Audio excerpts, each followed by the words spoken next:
Bonjour à tous, c'est Mimstars, trader financier pour la communauté WeTrade en partenariat avec PrimeXBT.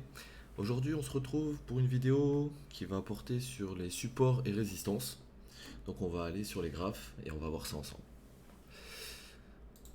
Alors, tout d'abord, qu'est-ce qu'un support, qu'est-ce qu'une résistance? Alors, en gros, un support, ça va être une zone où c'est que le prix va rebondir à plusieurs reprises. Et à l'inverse, une résistance, ça va être une zone où le prix va bloquer à plusieurs reprises. Donc je vous explique ça simplement sur le graphique, je vais vous montrer ça.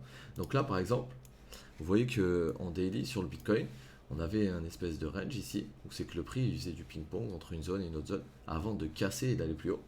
Donc en gros, vous aviez, on va dire, un support à peu près, on va le marquer en zone, en fait j'aime bien mettre des zones, j'aime pas mettre des lignes pour les supports et les résistances. Vous aviez une zone entre guillemets de support qui était défendue par les boules, donc les acheteurs, et vous aviez une zone de short, c'est-à-dire une zone de vente qui était défendue par les vendeurs. Donc ce qui se passe, c'est que le prix, il faisait un peu du ping-pong, comme j'ai l'habitude d'appeler ça. Il fait du ping-pong en fait entre le support, la résistance, le support, la résistance, le support, la résistance.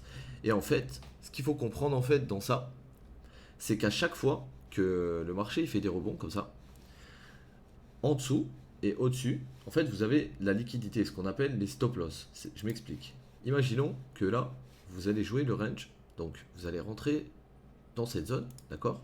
Vous allez mettre votre stop un peu en dessous, histoire d'être tranquille, et vous allez viser le haut de la zone. Ça vous fait quand même un risk of reward de 3,58. C'est un très bon risk of reward. Donc, qu'est-ce qui va se passer en fait? C'est que toutes les personnes qui vont ouvrir des longues dans cette zone, elles vont avoir leur stop en dessous, d'accord? Et donc, du coup, on va le marquer avec un petit dollar ici. J'aime bien le marquer avec des petits dollars. Donc, du coup, en gros, dans cette zone ici, vous avez ce que j'appelle de la liquidité. Ici, là.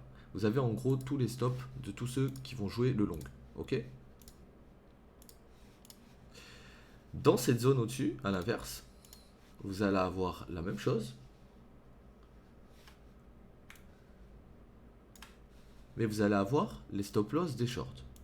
Et le battle, en gros, ça va être un peu comme le jeu du tir à la corde, une équipe de chaque côté, quelle équipe va tirer le plus fort et va faire tomber l'autre équipe. Donc là, en gros, ce qu'il faut comprendre, c'est que le trading, en gros, c'est ni plus ni moins qu'un peu un jeu de corde, comme le jeu de la corde, en fait. Il faut le voir un peu de la même façon. C'est-à-dire que ici, cette zone, vous avez les stop loss de tous les gens qui vont shorter à partir de cette zone pour viser cette zone. Et donc, du coup, quand ils vont placer leur box pour shorter, s'ils se mettent ici, bah, leurs stops vont être au-dessus du plus haut.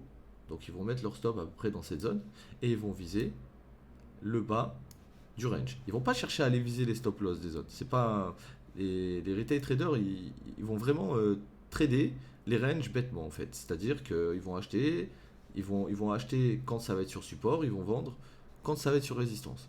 Et c'est ce que le marché fait à chaque fois quasiment. Il répond. Mais le problème, c'est que comme je vous ai dit, c'est un jeu comme le tir à la corde. Et là, on voit que dans cette battle zone, les bulls, donc les acheteurs, ont réussi à push le prix au-dessus de la résistance et au-dessus de leur zone de liquidité. Donc en gros, ce qui s'est passé là, c'est qu'il y avait des gens qui étaient en short, ici, là, à partir d'ici. S'ils n'ont pas TP ici, par exemple, et qu'ils pensaient que ça allait aller plus bas, et ben ce qui s'est passé, c'est que vu qu'ils sont en short, ils ont vendu le marché. Pour clôturer leur position, que ça soit avec leur stop loss ou avec leur take profit, il va falloir qu'ils rachètent leur position. Vous comprenez? C'est-à-dire que vous pouvez acheter le marché et parier sur un long, c'est-à-dire une hausse, mais vous pouvez aussi vendre le marché et parier sur une baisse. Et quand vous vendez le marché, votre seule manière de clôturer votre position, c'est de racheter votre pause, que ça soit via votre stop loss ou via votre take profit. Et donc ce qui s'est passé, c'est que les bulls, ils sont ils ont push le price au-dessus de leur zone de liquidité, donc leur stop loss.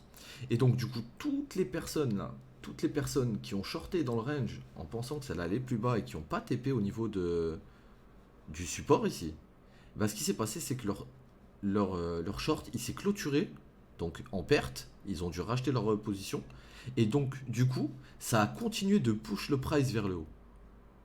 Vous comprenez? C'est-à-dire qu'ils étaient en short, le prix, ils avaient parié sur la baisse, donc il fallait qu'ils rachètent plus bas pour faire un profit. Par contre, s'ils rachetaient plus haut, ils allaient perdre de l'argent. C'est le but. Donc du coup, vu que là, ils perdent de l'argent, ils rachètent, ben, ça push le price plus haut. Ensuite, qu'est-ce qui se passe? On a le marché qui monte actuellement, mais il monte pas, si vous voulez, il n'est pas dans un range horizontal. Là, c'est un range plutôt latéral. Donc en gros, vous avez deux types de range. Vous avez le range, on va dire comme ça, horizontal, on va dire en rectangle, c'est que le prix va osciller de haut en bas. Vous avez le range actuel qu'on est en train de faire, je vais vous montrer. Donc pour tirer avec les lignes, vous prenez votre ligne d'info, vous prenez le bas de la bougie, non, pas ligne d'info, excusez-moi, vous allez prendre droite de tendance. Vous allez prendre le bas de la bougie et vous allez essayer de connecter avec le plus de corps de bougie possible. Là, comme vous voyez, j'ai un point d'impact au start, un deuxième point d'impact ici. Là, on vient mécher, donc ça touche aussi. Là, on a un troisième et un quatrième point d'impact avec des bougies. Donc pour moi, ce support-là, il est très très pertinent. Maintenant, un support, moi j'aime bien le tracer de deux manières. C'est-à-dire que là, on a tracé au niveau des closes, c'est-à-dire au niveau des bodies, c'est-à-dire des corps. Mais vous voyez que aussi le marché il fait des mèches. Il fait des mèches. Et donc du coup, j'aime bien à chaque fois dupliquer la droite que j'ai tracée et de la mettre sur la zone de liquidité en dessous. C'est un peu le même principe qu'ici si vous voulez. Vous avez une zone de liquidité avec des stop loss, et bien elle va être en dessous à chaque fois. Là par exemple vous voyez deux bougies avec le même bottom, elles ont tapé au même endroit. Vous pouvez être sûr que sous ces deux bougies, là vous avez des mecs qui sont en longue, qui parient à la hausse sur cette hausse ici actuellement, mais leur stop il est ici, dans cette zone à peu près, ou plus bas, sous ces deux petites bougies. Et donc du coup, là vous avez votre marché qui rebondit une première fois, qui rebondit une deuxième fois, qui vient taper entre guillemets la zone d'excès. Là on s'occupe de rebondir et là on s'arrête là. Là actuellement on est en train de faire un arrêt. Donc on va voir ça ensemble. Là vous aviez un support, on peut le tracer alors de deux manières, c'est simple, je vais vous montrer. Regardez, si on fait ça actuellement, on voit que pour le moment on n'arrive pas à passer au-dessus. Mais vous pouvez aussi marquer cette zone là. Cette zone ici. Cette zone c'est là où le prix n'arrivait pas à passer. Si on close, là par exemple on est en daily, vous voyez bien que dans cette zone là on a ping-pong un peu, comment j'appelle ça? On a ping-pong entre cette zone et cette zone rouge. Si on arrive à close, parce que là on est en daily, c'est-à-dire que par exemple ce soir, la candle elle se ferme au-dessus, admettons. Et bien vous allez voir que le prix il va être push au-dessus. Et là ce qui s'est passé c'est que vu qu'on est sur BTC USD, quand le graphique, le marché monte trop vite, il va créer des gaps en gros. Ça n'a rien à voir avec les supports résistance, c'est juste un petit bonus pour vous. Et en gros, quand le marché monte trop rapidement, il va créer un gap. Et là, en gros, vous avez un gap ici. Et en général, les gaps, comme vous pouvez voir, vous en avez un petit ici, ils sont toujours comblés. Enfin, quasiment tout le temps comblés. Donc, est-ce qu'on va aller combler ce gap ici pour venir retester ce support qui était ici parce qu'on a break? Du coup, un support... Enfin, pardon, est-ce qu'on va revenir tester cette résistance en tant que support? Parce que en gros, comment ça fonctionne? Quand vous avez un support, une résistance, le but, c'est que si le support, il casse, ça devient une résistance. On vient le retester pour après repartir plus bas. Là, comme vous voyez, on avait notre support, notre résistance, d'accord? Et notre résistance, elle est vraiment ici au niveau du corps. C'est-à-dire qu'à partir du moment où on a une clause au-dessus de ça, comme ici, bah là, on pouvait rentrer en trade. Après, c'était peut-être pas forcément le meilleur endroit pour rentrer ici, mais vous aviez en gros cassé la résistance.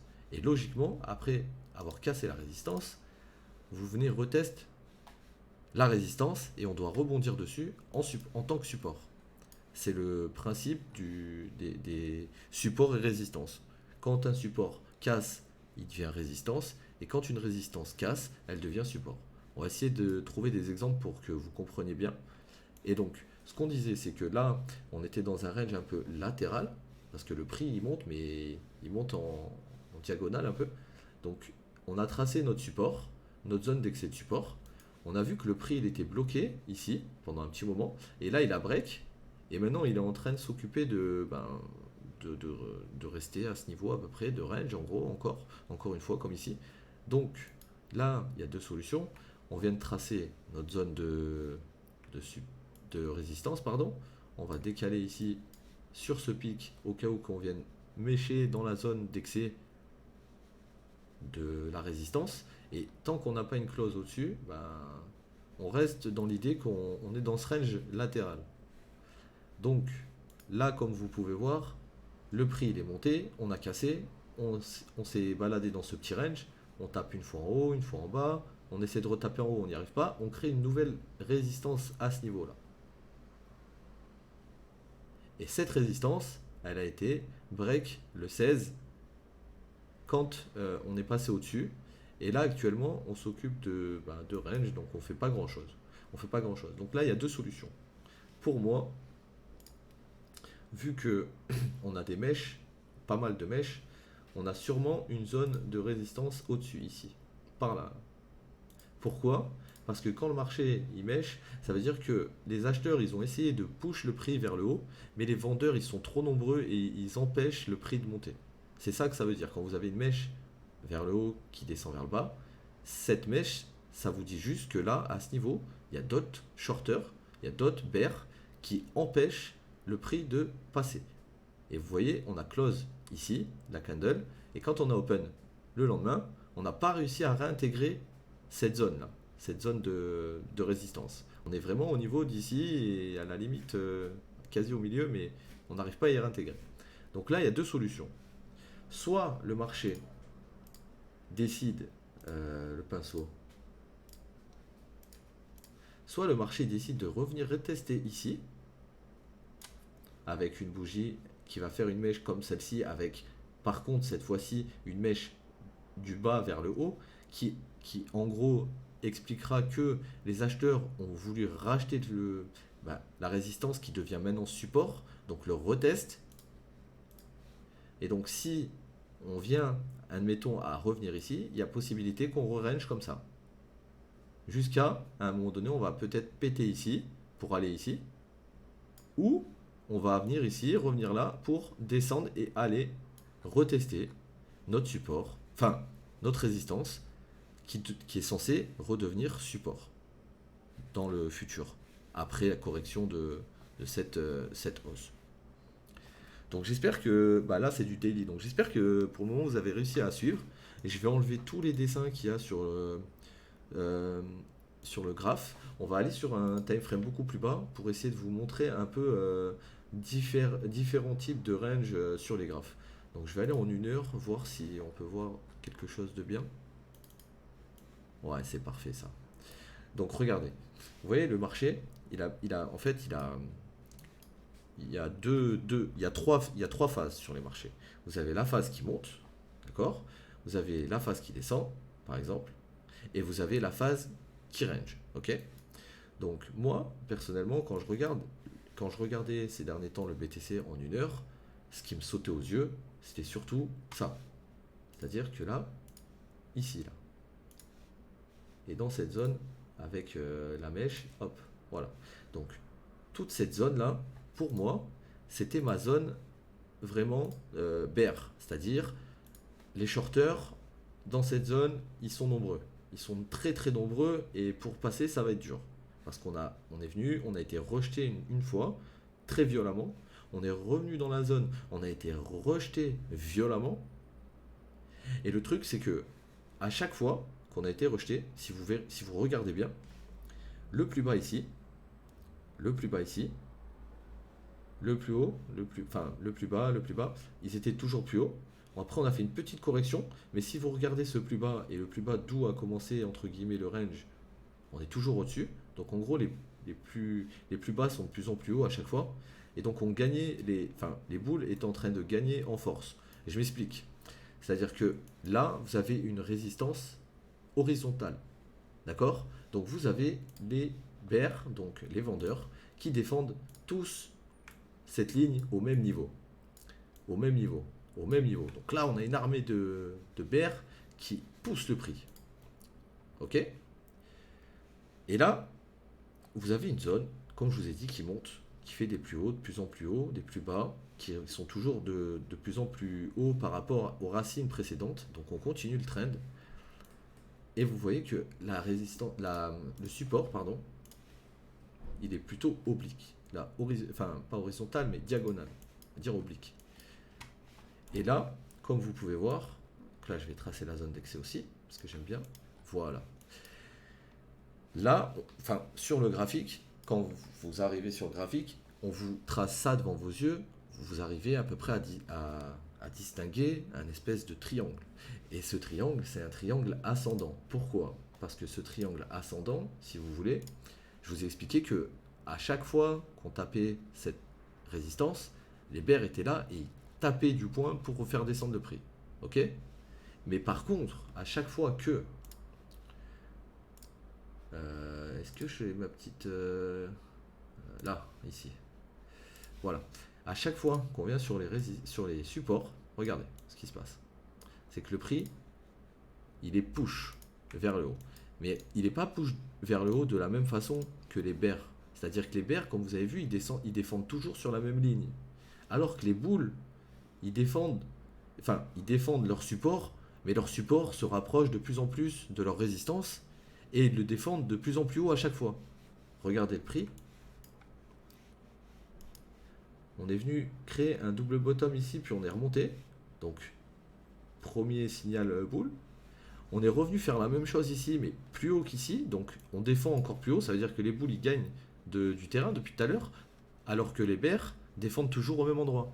Et ce qui se passe, c'est que là, on a cassé en fait. Les bulls ont cassé, mais c'est exactement pour la raison que je vous ai expliqué. C'est-à-dire que un triangle ascendant, il peut casser baissier, mais il a beaucoup plus de chances de casser haussier de par l'explication que je viens de vous faire. Parce que les bears, en fait, ils défendent sur la même ligne, ils sont au front, mais sur la même ligne, mais les bulls, ils sont en train de se multiplier et à certains niveaux de plus en plus haut. Donc, ils sont en train de gagner en gros du momentum. Et à force de gagner du momentum, eh ben, il va y arriver un moment où on va range dans la zone, comme à plein d'endroits, mais dans cette zone par exemple on a range, comme vous pouvez voir, on était bloqué dans ce rectangle, entre cette bougie, on va mettre ça en blanc, peut-être pas, ça fait mal aux yeux, voilà, comme ça. Voilà, on était en range, donc on faisait du ping-pong entre là, et quand on a cassé ce range qui était dans notre range, c'est-à-dire que là, vous aviez un petit range qui s'était formé sûrement sur du plus haut time frame. Il devait être possible de bien être joué. Mais vous aviez ce range qui s'est créé dans cette grosse pattern de range. Et là, ce qui se passe actuellement, c'est qu'on a break cette pattern. Et là, on s'occupe de peut-être aller vouloir retester soit la zone d'excès, soit la zone vraiment de l'enseignement résistance, donc qui devrait être support. Donc si, auquel cas, le BTC faisait ça, ça nous donnerait quelque chose. C'est fou comme à chaque fois je cherche le pinceau. Ok, ça nous donnerait quelque chose comme ça, sûrement. Et pour essayer après, par la suite, de remonter plus haut. Par contre, si le BTC vient à réintégrer le range, c'est-à-dire, il vient, il fait, mince, il vient, il descend, il nous fait ça. C'est quoi cette ligne? Il nous fait ça, puis il descend. Et il vient revenir ici. S'il fait ça, ça voudra dire que en gros, en fait, le chartisme, c'est jamais 100% parfait. Parce que le marché, il fait toujours ce qu'il a envie. Le truc, c'est que vous sachiez, vous adapter et tirer profit des patterns du marché. Là, comme vous voyez, enfin, on descend, mais on descend vraiment en mode, comment expliquer? En range, en canal. Vous voyez? Et ça, en trading, c'est très très bullish. Ça, en trading, c'est très très bullish. Parce que on respecte à chaque fois la ligne basse, on respecte à chaque fois la ligne hausse. Et ça, en trading, ça s'appelle un drapeau, un flag. Et un flag, c'est censé... Bah, en gros, je vais vous faire ça simple, mais vous prenez le bâton du flag, vous le reportez au breakout. Donc normalement, je le fais avec les fibos, ça va plus vite. Je vais le faire avec les fibos, ça ira plus vite. Et là, logiquement, vous êtes censé viser les 100%. Donc si cette pattern, elle play, donc on vient par exemple retester le support ici, la zone d'excès, et qu'après on casse et qu'on va plus haut, moi, ma zone d'intérêt, elle sera ici, là, dans cette zone, cette zone-là. Parce que les 100% en général, ça réacte comme forte résistance. Donc ça, c'était juste un petit tips en plus. Donc là, comme vous voyez, ben, le marché, comme je vous ai dit, il a trois phases. La phase qui descend, la phase qui monte, la phase qui range. Là, on monte, on continue de range un peu, puis on va peut-être remonter. Peut-être. Donc c'est ça qu'il faut bien comprendre. Et ce qu'il faut comprendre surtout, c'est les zones que vous allez acheter ou les zones que vous allez vendre. Faut oublier jamais que vous avez, enfin, il y a des zones de liquidité au-dessus et en dessous, et les market makers vont essayer d'aller les chercher. Donc, quand vous faites du range trading, moi, ce que je conseille, c'est vraiment, enfin, si par exemple vous visez ça pour aller là, cherchez pas à essayer d'aller là-haut. Cherchez pas à anticiper tous ces trucs. Visez vraiment vos pips, vos pourcents, ce que vous voulez, mais voilà, restez dans votre plan. Et vous faites pas avoir par vos émotions. Parce que si par exemple là, vous êtes rentré, comme j'ai expliqué tout à l'heure en fait, vous êtes rentré en short en pensant qu'on allait aller retester le bas du range et qu'au final son stop était au niveau de la zone de liquidité, donc au-dessus, hein, au-dessus de ce pic, bah, il y en avait beaucoup qui se sont fait avoir en fait. Et comme vous voyez, le marché il a tellement push que à mon avis, il y avait vraiment beaucoup de mecs qui avaient parié sur la baisse. Et du coup, leurs positions, elles ont été rachetées en même temps que le marché achetait pour casser cette nouvelle résistance là, cette zone de nouvelle résistance. Maintenant, ce qui va être intéressant de voir, c'est comment cette nouvelle zone, enfin cette ancienne zone de résistance, comment elle va réagir dans le futur et est-ce qu'elle va être un bon support ou est-ce qu'on va juste passer à travers et revenir sur cette zone peut-être de support pour, si ça se trouve, la break. Ça, c'est le marché qui décide. Mais en tout cas, là, vous avez un bon exemple de ce que le marché fait tous les jours. Et en gros, je vous ai essayé de vous décrire le plus simplement possible comment, pourquoi, par exemple, dans ce cas, les boules ont eu l'avantage. L'avantage, c'était juste que eux, ils arrivaient à défendre sur plusieurs points. Et plusieurs points en montant. C'est-à-dire qu'ils pushent le prix toujours plus haut. Et les bears, bah, ils pushent le prix toujours de plus en plus bas. Donc du coup, ben, là pour le coup, les acheteurs qui ont gagné. Mais ça aurait très bien pu être les, comment ça s'appelle, les bears. Donc du coup, il faut toujours attendre les confirmations. Là, votre confirmation, c'était ce candle. Ce candle, pourquoi? Parce qu'il a close au-dessus de la zone d'excès et de la zone de résistance. Donc même si vous vouliez faire un long ou un scalp long, si vous étiez rentré sur le bas de cette mèche et que vous étiez sorti, dès que vous voyez par exemple, vous n'y connaissez pas grand chose, vous attendez du rouge pour sortir, vous voyez cette mèche, boum, vous sortez, enfin ça faisait quand même 1,57%. Le stop il aurait été mis sous la zone d'excès qui a été cassée, vous aviez un ratio 2 sur un trade qui aurait duré, je sais pas moi, 1 heure, même pas, 2 heures. Donc c'était intéressant. Mais il faut tout le temps attendre les retests. Les retests, c'est quelque chose qui est très très important. Quand vous cassez une structure, comme par exemple là, vous voyez le marché, dans la pattern, il monte, il s'arrête, il descend. Pourquoi il s'arrête? Parce que à ce niveau, là dans le passé, vous voyez, on a eu un rebond, et là on a une résistance. Et une fois qu'on la casse, ça devient un support, ici. Et c'est ici ou là que vous pouvez vous dire, bon ben le support il tient, là je vais rentrer. Et donc vous rentrez par exemple avec une exposition moindre qui sera en dessous de la zone de support, et vous essayez de viser par exemple le haut du nouveau range, parce que vous voyez que là, par exemple, vous ne pouvez pas anticiper que là le marché va faire ça si vous êtes rentré sur un retest ici. Par contre, vous allez voir que là le marché il va rejeter et qu'on va redescendre très très violemment, pas loin de votre point d'entrée. Et quand même, on va créer des lows égales et des highs égales, comme j'appelle, c'est-à-dire des mèches à la même hauteur qui vont nous permettre de se dire que là, on est peut-être en train de créer un nouveau range. Et donc, à partir du moment où vous avez ça et ça qui s'est créé, vous, votre objectif, c'est de sortir ici.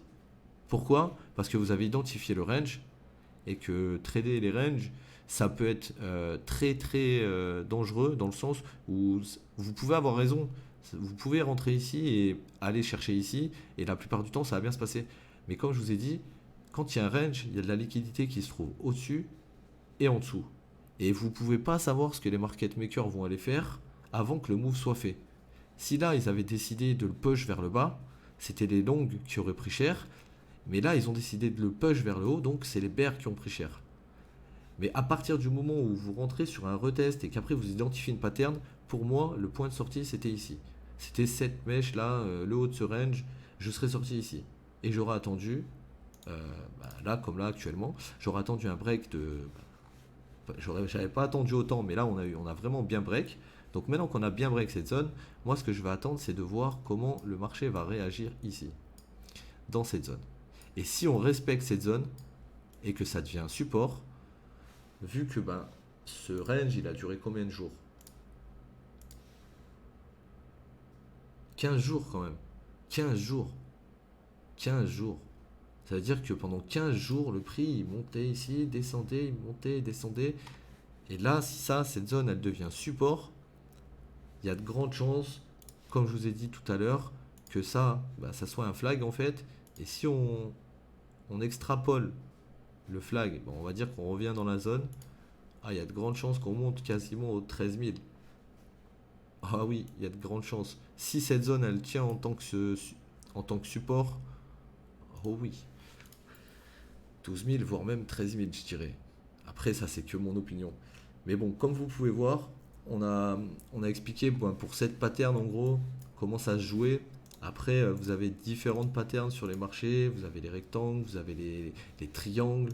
Vous allez avoir des triangles en diagonale. Vous allez avoir des ranges en diagonale. Le plus important, c'est de savoir comment les jouer. Et la meilleure façon de les jouer, c'est d'attendre un break et le retest. Comme je vous ai montré ici, c'est-à-dire que là, vous êtes dans un range qui est... Là, vous voyez le prix, il est monté, s'est arrêté. Là, il a rebondi. Donc, vous êtes dans ce range ici et ici. Donc, vous êtes dans un range, mais vous ne savez pas trop ce qui va se passer.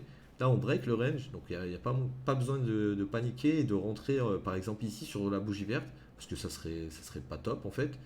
Vaut mieux attendre le repli, voir si on vient retester l'ancienne résistance et si elle devient support. Et à partir du moment où vous voyez un premier rebond, on vient la retest, un deuxième rebond, là, ces deux candles là, c'était votre point d'entrée là. Ces deux bougies, c'était votre point d'entrée. Ici là. Pourquoi? Parce qu'elles ont le lot égal avec celui-ci, ça fait trois lots au même niveau, plus derrière le prix spike. Voilà, c'était un très bon point d'entrée ici sur le test. Maintenant, vu que là on a cassé une structure beaucoup plus grosse, je suis vraiment intéressé de savoir ce que va faire le marché dans cette zone. Si elle respecte cette zone et qu'on continue plus haut, je suis quasi sûr que on va aller chercher beaucoup plus haut. On va aller chercher beaucoup plus haut. Mais bon, là le thème de la vidéo c'était les supports, les résistances. Donc pour les identifier, par exemple là on est en 1 heure, on va se mettre en 5 minutes. En 5 minutes, comme vous voyez, le range que j'ai tiré en 1 heure, il peut être peaufiné, comme vous voyez.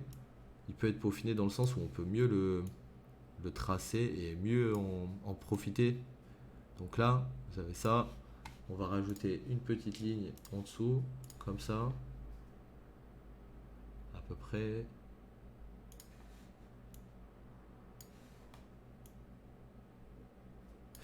Faut pas que je la fasse. Attendez, une petite seconde. Je veux que ça soit propre. Hop.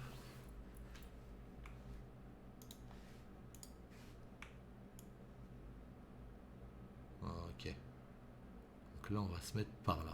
Voilà, ma zone d'accès. Donc là, on voit bien que le prix, il oscille de haut en bas, de haut en bas, de haut en bas, de haut en bas. Là, ce qu'on aimerait voir pour un marché acheteur, ça serait un break de la pattern. Donc peu importe le break, hein, ça peut très bien remonter ici. Mais ce qu'on veut surtout, c'est un retest. Par exemple, ici, vous êtes monté, et là, le prix s'est arrêté ici, au niveau du corps. Si là, on vient casser ça, cette ligne rouge, et qu'on push avec le prix, et que derrière, on vient retester cette ligne rouge, le prix derrière, il va monter. A l'inverse, si on sort de cette zone d'excès, c'est-à-dire là, vous voyez, on est sorti du range, mais on est remonté à chaque fois. On est remonté à chaque fois, on est remonté à chaque fois. C'est-à-dire que là, si le marché décide de descendre et de faire une clôture sous là, sous cette ligne-là, il y a de grandes chances que cette ligne, elle devienne, au lieu de que ce soit il y a un support, ça devienne une résistance, et que d'ici là, on bloque et qu'on vienne retester vraiment le bas, enfin le top du triangle du coup, et donc du coup le bas du range et donc le bas du support, de la grande figure. Donc là, tout va se jouer, je pense, cette semaine. On va peut-être avoir une semaine un peu lente dans le sens où on va essayer sûrement de rejoindre la zone de support, mais on va y aller lentement comme on est en train de faire pour essayer de trapper le maximum de personnes qui pensent qu'on va monter à chaque fois. Donc ouais, faut être patient. Trader les breakouts, c'est très bien, mais il faut les trader sur retest et confirmation. Surtout sur retest et confirmation. Parce que si à chaque fois que vous avez un break comme ici, vous voyez ici là, vous aviez une zone où c'est que le marché s'est arrêté. Si vous n'aviez pas, entre guillemets, acheté cette zone, vous auriez dû attendre logiquement un retest de cette box.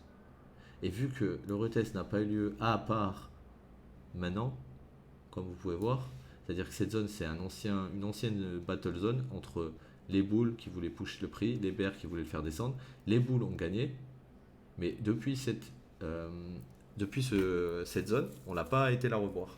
À part ici, on est venu retester cette zone une première fois. On a été rejeté vers le haut, donc les acheteurs sont dans cette zone, mais on ne sait pas combien ils sont, ni si cette zone exactement en question, elle va tenir. Sachant que sous cette zone, vous avez votre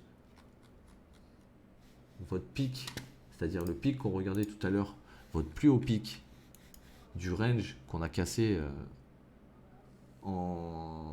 qui durait depuis 15 jours et qu'on a cassé. Donc du coup, si on vient vraiment à rebondir soit sur cette ligne ou cette ligne, ça peut être un très bon play à jouer pour le prochain rebond. Maintenant, comme j'ai dit, il faut vraiment avoir confirmation, parce que si le marché descend, ça annulerait entre guillemets le rebond possible de cette zone, et il faudrait voir pour un autre setup plus bas. Mais pour le moment, on voit qu'on n'a pas retesté cette zone ici. Quand on descend en time frame très basse, on peut voir que toute cette zone là, il y a eu de la battle zone. Là, on vient juste d'aller la retest. Est-ce qu'on va aller ici ou est-ce qu'on va aller ici? Ça, c'est le marché qui va nous le dire. En tout cas, c'était une petite vidéo pour vous expliquer comment fonctionnent les résistances et les supports, comment les tracer, comment interpréter les supports et les résistances sur votre graphique avec la guerre entre guillemets entre les bulls et les bears, le jeu de la corde, qui va tirer le plus fort. Et vous allez voir, ça va vous simplifier la vie et ça va vous simplifier le trading. Vous avez juste à marquer vos zones intéressantes, voir comment le marché réacte dans ces zones, et si le marché réagit bien en général, au-dessus où c'est que vous aviez votre précédente résistance, on devrait la casser, comme je vous ai expliqué tout à l'heure, on devrait la casser. Si par exemple là c'est un très bon support, on devrait la casser, venir retester, et à ce moment-là on s'envole. Mais pas avant. Si vous achetez ici et que le marché fait et que c'est un move de market maker dans le sens où, comme je vous ai dit, quand vous avez des tops au même niveau, des bottoms au même niveau, vous avez des stop loss au-dessus et en dessous, donc de l'argent. Et donc si ils ont envie d'aller juste chercher vos stop loss et après d'aller chercher les stop loss de eux, comme ils font la plupart du temps, ou qu'ils font souvent, il vaut mieux éviter. Il vaut mieux éviter et vaut mieux attendre cet endroit, le retest. C'est le meilleur endroit pour prendre un long à partir du moment où vous avez vu que la zone était vraiment importante.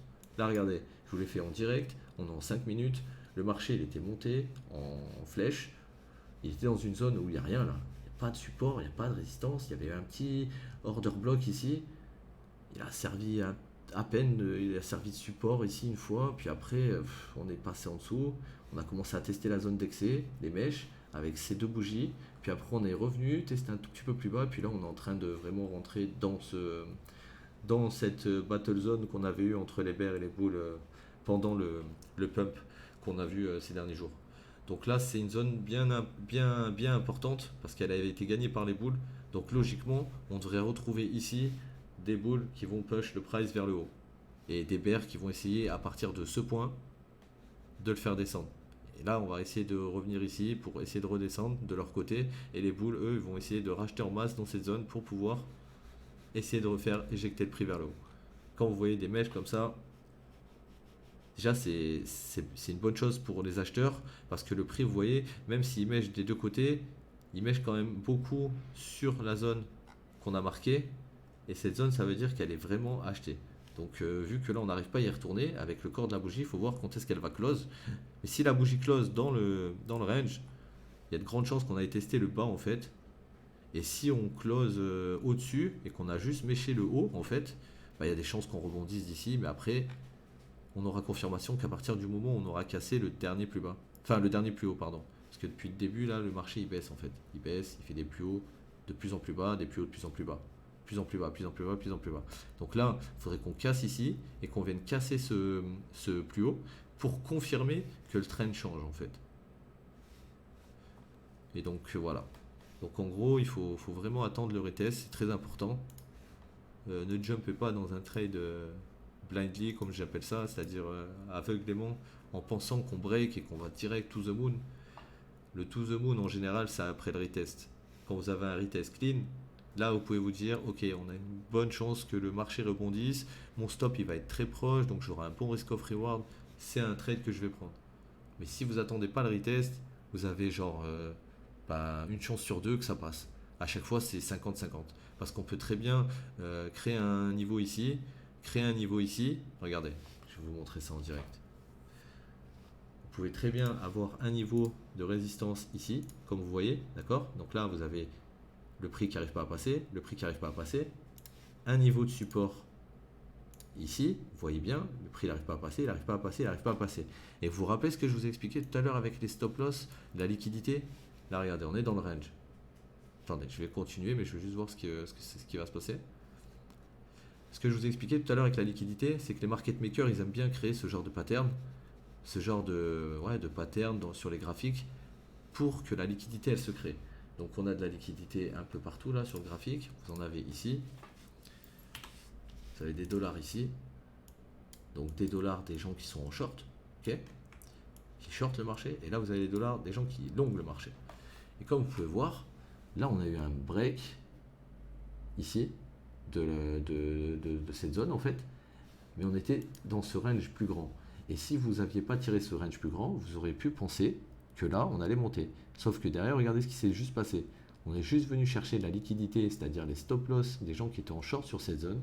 Et derrière, on fait quoi? On descend plus bas que cette zone aussi. Donc en gros, on prend les shorts, on prend leur stop loss, on prend les longs, on prend leur stop loss, on les secoue comme un orangina et ça vous donne une nouvelle zone de support parce que cette zone, elle a été entre guillemets bouffé par les market makers en gros. Ils ont fait croire que le prix allait monter avec cette candle. Donc ils ont sûrement open par là eux. À ce niveau-là, ils ont vendu. D'accord? Là, ils ont sûrement vendu leur position parce que là, vous voyez ce candle, il est super gros. On appelle ça un engulfing candle, c'est-à-dire une bougie d'engouffrement. Si on close comme ça, regardez bien, vous allez avoir un imbalance qu'on appelle là, la bougie avant le dump, si vous voulez, c'est elle. Donc du coup, ici là, à ce niveau exactement, c'est là où les market makers ont fait leur move. Ici là, parce qu'ils ont push le price en haut Et là, tout de suite, ils ont toujours leur longue d'ouvert. C'est-à-dire qu'ils ont fait croire aux gens que ça allait monter pour pouvoir shorter plus haut. En gros, ils ont acheté le marché pour le vendre plus haut. Là, ils viennent de clôturer sûrement leur short. Ils ont short d'en haut, donc ils ont vendu en haut. Là, ils viennent de sûrement clôturer leur short. Donc du coup, on a une grosse bougie verte qui apparaît. Pourquoi? Parce que en gros, ils viennent de racheter leur position. Et maintenant, ils vont chercher à faire quoi, à votre avis? Vu que c'est eux qui ont déclenché cette bougie, qui a été entre guillemets une bougie fake, pour piéger les retail traders, c'est-à-dire les novices et les particuliers, les gens qui ne connaissent pas les moves institutionnels, en gros, comment ça fonctionne, la smart money, comme on appelle ça. Là, ce qui s'est passé, c'est qu'ils vous ont fait croire avec ce candle qu'on allait monter. Il y a des gens qui ont acheté ici, ça a créé comme un fake support, et là, on est tout venu casser. Donc, en gros, eux, ils ont sûrement open leur long ici, d'accord? Et là, tout de suite, ils sont en perte de 0,50 sur leur long. Mais par contre, ils vont venir le close ici, en profit pour 0,16. Ou ils vont venir le close un tout petit peu plus bas, mais la théorie voudrait qu'ils reviennent vraiment ici. Parce que c'est ici la dernière bougie qu'on a eue qui a créé le imbalance qu'on appelle le fake move et qui après les a envoyés tout en bas. Donc là, comme vous pouvez voir, c'est exactement ce que je vous dis. Ils sont en train de racheter le market. Ils sont en train de racheter le market et ça ne m'étonnerait pas que si on revient ici, si vous voulez, ça voudrait dire qu'on casse cette espèce de range. On sera encore dans la zone d'excès du range. On sera encore dans la zone d'excès. Mais si on reverse d'ici, c'est-à-dire si on fait exactement ce que je pense, c'est-à-dire on descend et on vient rechercher la liquidité après pour fermer leur longue ici, le marché risque de faire ça, ça, ça, et arriver ici, s'il a décidé qu'il devait aller vraiment dans la zone ici, il va faire ça. Voilà. Et ça marche tout le temps pareil. Vous ne pouvez pas que tester. Ici, c'est pareil, même move. On monte, on prend le stop loss des longues, on prend le stop loss des shorts, on revient sur le imbalance. Voilà, là vous avez l'explication parfaite avec dans le passé ce qui s'est passé. Voilà, vous aviez ce range. Voilà, les market makers qui vous font croire que le prix monte. Voilà, derrière le prix descend. Donc qu'est-ce qui se passe? On prend les stops des mecs ici. On prend les stops des mecs ici, et cette bougie c'était leur open, donc c'est l'endroit où ils ont open leur long. Donc pendant toute la baisse, pour que vous compreniez un peu comment ça marche, là ils sont pas sortis avec leur long ici, hein. Ils sont toujours dans leur long, même après qu'ils aient été en drawdown de 1% et quelques. Eux, ce qu'ils vont faire, c'est qu'à partir du moment où vous voyez ça, ce move là, ce candle ici là, c'est-à-dire le dernier candle avant la baisse, c'est votre candle entre guillemets institutionnel. Et ce candle, c'est votre candle qui va vous permettre, cette bougie, qui va vous permettre de re-rentrer sur le marché dans le sens donc de la tendance qui va vers le bas, à l'endroit où les market makers qui ont ouvert leur long ici vont fermer leur position. Et regardez ce qui s'est passé. On est venu mécher la zone du imbalance, ils ont fermé leur long, sûrement open des shorts, je sais pas, mais en tout cas, vous voyez très bien que là, ce qui se passe, c'est ce que je vous ai expliqué, c'est ce qui est en train de se passer ici. On est venu sortir les longues, maintenant on sort les shorts, derrière on remonte sur la zone de imbalance, ici. Voilà, c'est la smart money concept. C'est comme ça que trade les institutions, à ce qui paraît. Mais c'est comment dire, très intéressant à observer sur les graphiques comment le marché se promène. Et là, vous avez de très bons exemples de pourquoi il faut faire attention au retest. Parce que là, comme vous voyez, vous avez un retest, mais on est sur du 5 minutes. Donc, il faut savoir avoir des targets pas trop grandes, pas être trop gourmand. Parce que si vous loupez votre sortie là, sur le break, par exemple, vous êtes rentré sur le retest ici, si vous loupez cette sortie, derrière, c'est vous qui vous faites sortir en fait. Donc c'est très important d'avoir des retests, des confirmations. Vous ne faites pas arnaquer par les marchés qui veulent vos stop loss. Habituez-vous à mettre des petits supports, des petites résistances aux endroits vraiment intéressants parce que c'est vraiment les zones que les market makers vont essayer entre guillemets d'aller chercher avant de faire le move que vous avez entre guillemets analysé et qui est censé se produire par exemple. Voilà, voilà. Donc bah, ça va être tout pour moi pour aujourd'hui. J'espère que cette vidéo vous aura bien aidé. C'était un plaisir. Passez une bonne journée. À la prochaine.